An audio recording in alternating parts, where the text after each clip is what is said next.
Welcome to The Debate. Today we're doing a really focused comparative analysis of commercial property assets. We're drawing from two quite contrasting London office listings from the source material, one on Bolton Street in Mayfair and the other on Settle Street in Whitechapel. Yeah, and the material really does a perfect job of isolating this core philosophical split in the London property market. It's that choice between, deep-seated prestige and a more future-focused operational design. It's not just a comparison of monthly rent. It's a clash of entirely different valuation models. Exactly. So our central question today really hinges on which model is more strategically sound for a modern business. Does let's say, the immutable long-term value that's inherent in historical prestige and prime central connectivity, the Mayfair thesis, does that outweigh the immediate, measurable benefits of a purpose-built, high-capacity, modern space like the one in Whitechapel? Well, I'm going to maintain that strategic value in real estate has fundamentally shifted. It's moved toward function and scale.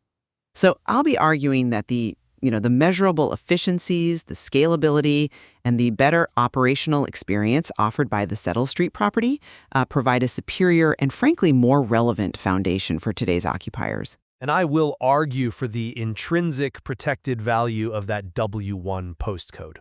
I believe the long-term capital preservation, the tenant covenant strength, and the non-replicable brand equity of Bolton Street far surpass the potentially faster obsolescence inherent in the emerging E1 stock. So my position really centers on the strategic, enduring value of Bolton Street, Mayfair. We have to look beyond a simple list of features and focus on what that location truly secures, which is guaranteed scarcity. The property is advertised at £450 per calendar month for private office space, and look, that rate buys access to an asset that operates outside of typical supply and demand cycles. It's a prestigious address in prime Mayfair. This isn't just an operational base, it is a critical component of corporate branding. The source material highlights its history, noting it was once the home of Winston Churchill. That provides an instant, recognized gravitas that can accelerate trust and perceived stability. And then there's the connectivity, excellent links to 4 major stations.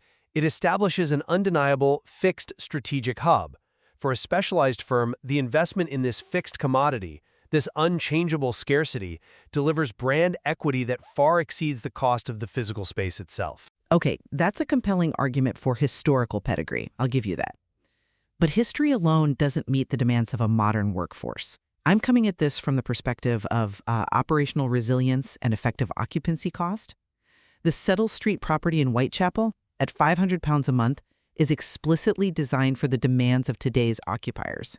And it does that through intelligent design and critical amenities. We're seeing a really significant effort in adaptive reuse here. A former neoclassical office building that's been considerably reimagined, and critically, it's been supplemented by a massive new extension with 4 floors of additional workspace. This is infrastructure that is built for scalability and performance.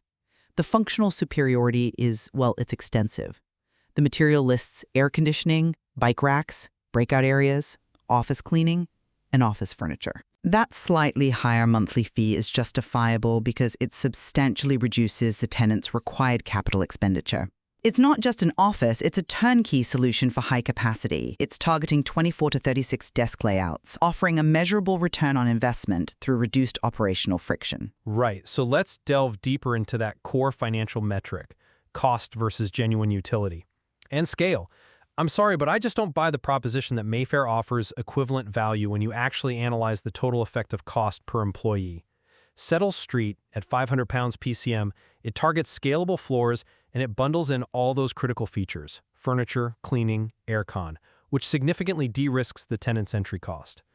Bolton Street is only marginally cheaper at $450, yet it's advertised as just, quote, private office space. If a tenant in Mayfair needs air conditioning or a modern server room, that capital expenditure falls entirely on them. I see why you prioritize the capex reduction, I do, but you're framing the debate purely in terms of granular functionality. You're treating the property as a utility rather than a strategic asset. That £450 secures access to something inelastic, the established reputation of Mayfair. This transaction is less about utility costs and more about strategic positioning. When we discuss valuation, we have to consider the covenant strength attached to the tenancy. A business paying the premium for a Mayfair address, well, it signals a certain stability and financial health that enhances its credibility. That scarcity value built over centuries is immune to the vagaries of new construction cycles. That scarcity value only holds if the underlying physical asset can actually support the business. Let's talk about operational costs. If Settle Street provides AC and centralized services, that reduces the long-term operational cost, not to mention the energy footprint. What's the true effective occupancy cost of the Mayfair space once a tenant has had to retrofit cooling and ventilation into that period property? I mean, assuming it's even structurally possible. That small monthly saving of 50 quid quickly evaporates when you're talking about potentially millions required for a bespoke fit-out.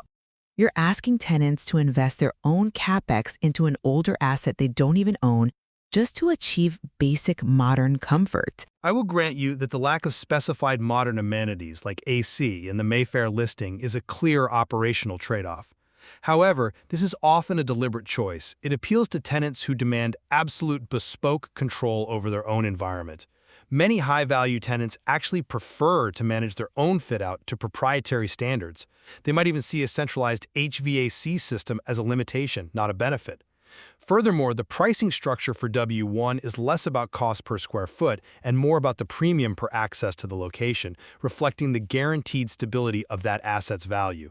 In contrast, Whitecappel is subject to a rapidly expanding, elastic supply of similar future-forward stock, which, could put downward pressure on long-term rental growth. That's an interesting point on capital appreciation, but it requires us to assume the functional obsolescence of the Mayfair asset won't eventually catch up to its brand equity, which pivots us directly to the role of history itself. Precisely. The period property, being historic yet contemporary, and its direct association with Winston Churchill, it creates an unparalleled working environment.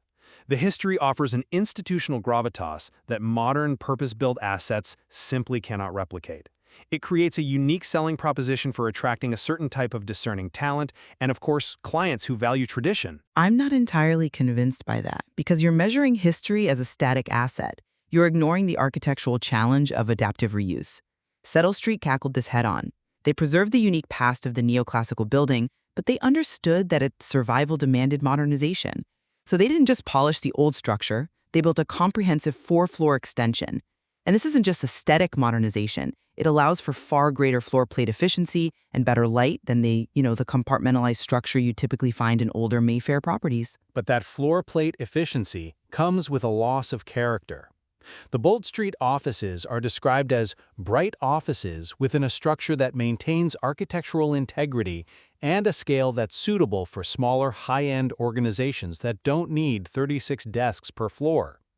The argument that one needs air conditioning to be operationally viable, while it discounts the reality that many high-end firms deliberately seek out heritage spaces for the exclusivity and privacy they afford. But compensation for substandard infrastructure isn't resilience, it's mitigation. And the key difference here is functional resilience. For a high-capacity operation running critical infrastructure, climate control is non-negotiable. It's for employee welfare and equipment longevity, especially given the increasingly hot London summers. Whitecappel provides that concrete assurance. Air conditioning is listed as a standard feature. If a business needs to guarantee 24/7 operational resilience, the assurances provided by E1's new build are just fundamentally superior. Yet these functional amenities only matter if the location is strategically sound for the business's primary audience. Which brings us to connectivity and environment. For me, Mayfair's strategic centrality remains the undisputed king. Well, connectivity needs to be reevaluated through the lens of a modern hybrid workforce. Whitecappel is described as one of the London's most exciting and rapidly changing areas, offering a dynamic local environment with eateries and bars nearby.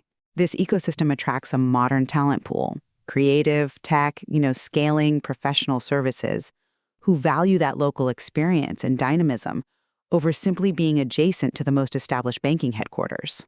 I concede that the local environment of Whitecappel is characterized by dynamics. I'll give you that. However, for core functional connectivity, Mayfair is simply unmatched. Its links to 4 distinct major tubes, Piccadilly Circus, Bond Street, Oxford Circus, and Green Park, are not just convenient. They represent immediate access to the established epicenters of global finance, luxury retail, and political power. It minimizes travel time for partners, high-value clients, and international visitors. It establishes a fixed, recognized hub that requires zero local context or explanation. But how often is that extreme centrality genuinely utilized by a business whose employees are now working flexibly? We're in an era where intracity travel is less and less of a daily necessity. Proximity to every single tube line is a diminished benefit compared to having purpose-built spaces with amenities like the large breakout areas and the dedicated bike racks mentioned for Saddle Street. Those features foster internal collaboration and cater directly to sustainable commuting trends. They maximize the utility of the office space on the days employees do come in. I would counter that the necessity of explaining the E1 location to international clients, having to specify that Whitecappel is rapidly changing and near Aldgate East and Whitecappel stations, introduces friction. The Mayfair location is a global currency. It signals prestige and stability instantly.